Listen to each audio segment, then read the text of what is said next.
Have you ever bought a course or a program or a membership, been super excited, got started, hit a bump in the road, or something came up, or you got stuck, and then you just quit? That's actually pretty typical and pretty common. I do it too.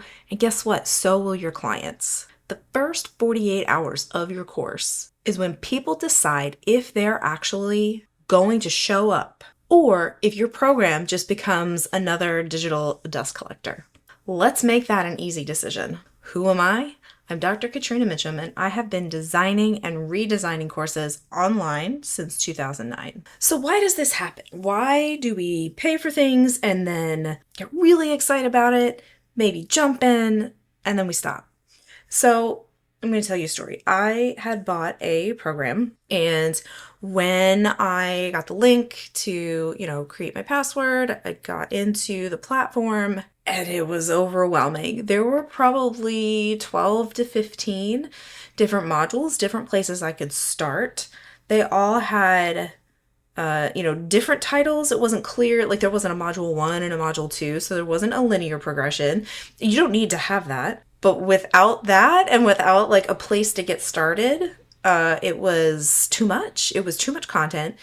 It was overwhelming. I didn't know where to go. Once I did finally just, pick a module and open it up, it was just hours of video without really like a clear direction. And so that, I'm sure something like that has happened to you. And that is what can happen to your client, right? I closed that program and I don't think I ever opened that course platform again.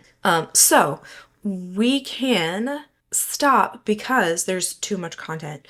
We can stop because there is shit onboarding, right? So if you're just sending an email that says, here's your login, good luck, without tips and tricks, without a place to get started, without what those first steps should be, even if those first steps are going to be different depending on who they are and how they're coming to you, they need guidance, right? On where to get started. This isn't a physical classroom space where you can tell them where they can ask on-demand questions. So overwhelm and shit onboarding, I would say, are very closely connected.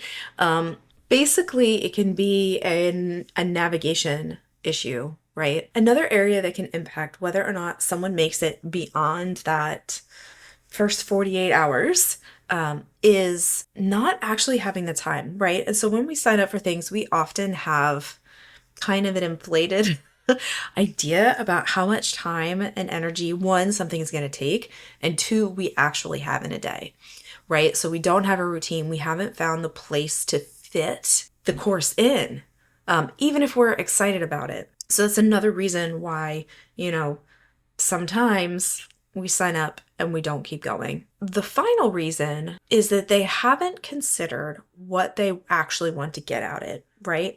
So they may have bought it because you've got really great marketing and it sounded to them like something they needed, but they haven't kind of done that alignment, right? Between this is what the course is going to give me and this is why I want it and what my actual goals are and how the goals of the course fit within my context. So way back when I first started teaching, something that I was taught in how to teach was to share what the goals are, right? And have them think about the goals and connect back to the goals, right? And the very first class that I ever taught, I did that. And when it came time to do, we did an end of course reflection at the end with what you learned and, all those good fun things. I had asked, how did you reach your own goals? And I had a student that kind of laid into me a little bit with, I didn't reach any of my goals. You never asked me any of my goals, right? So it was an instance where I didn't set them up at the beginning with thinking about what those goals are so that they have a why that they can consistently come back to. And that's important. right? And continuing to stay motivated. When you are coming up against potential hurdles in a course or things that you don't understand or things that are maybe a little bit difficult because, honestly, sometimes that's where the best learning happens. Understanding, okay, I know this is hard, but this is how it's going to help me reach those goals is a really big motivator. That student did finish the class and they did get an A.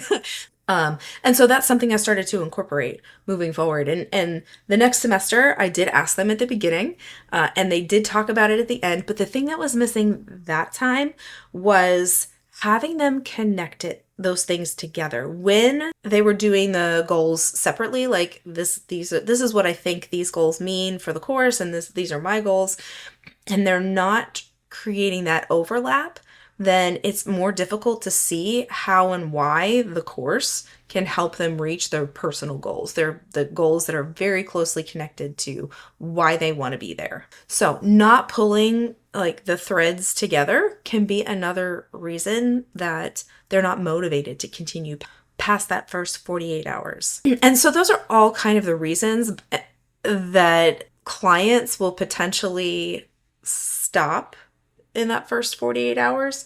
And the thing that they often tell themselves is, I'll try again later, or I'll get back to it, or, all of the different things that we talk ourselves into when we've paid money for something. So how do we fix this motivation past the first 48 hours problem? One, we create goals tasks. So this addresses the issue of not having that alignment or overlap between why we're here and why you created the course. And so that's an easy, very beginning of the program kind of activity that you can have them do.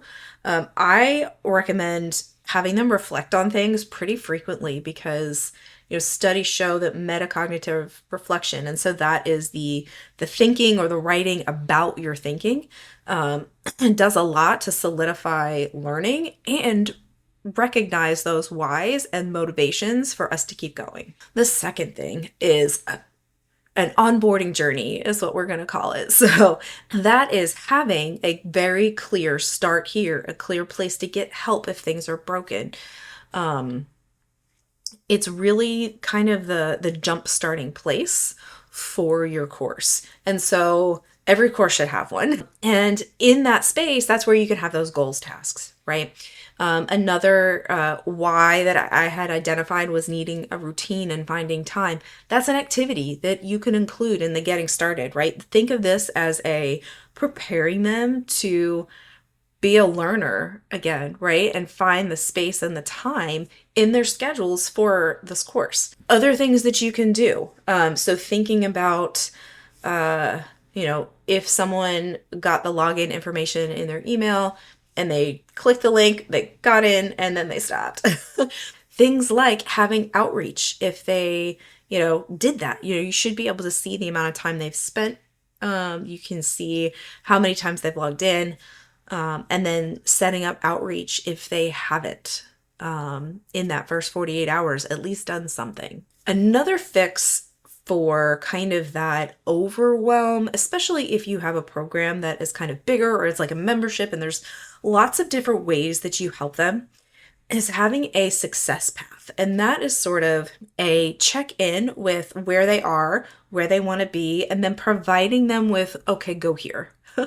If this is the thing that you need, this is where you should go. This is where your next step lives, right? Because bigger programs that have a lot of different types of support can feel overwhelming if we don't know what our next step is. And so creating a decision tree or, a map, or I like to use quizzes to help people with those kinds of things. That is a way to fix that initial overwhelm of, oh my gosh, where do I go next? Or I came with this, so I know I don't need to start here, but what is next for me in this course or program? Another thing that can help you help your clients get past that, initial excitement where they're invested in it, are some quick wins. And so that is something like the goals task is a good quick win, right? It doesn't take long. They don't have to write it. They can just do a voice note to themselves. Things like literally going in and finding the time in their calendar. 30 minutes here, 30 minutes there. Um, Things that are easy checkboxes, right? We don't want to create courses that are just checkboxes, but sometimes having those very, low hanging fruit checkboxes can really go a long way in building motivation, right? And there's lots of research that shows that sometimes those quick wins really help us in getting to the things that are a little bit harder. And this last kind of fix is kind of connected to doing that outreach, but I'm going to call them engagement triggers. And having these engagement triggers right away sets a tone and a pathway through your course. So, what do I mean by engagement triggers?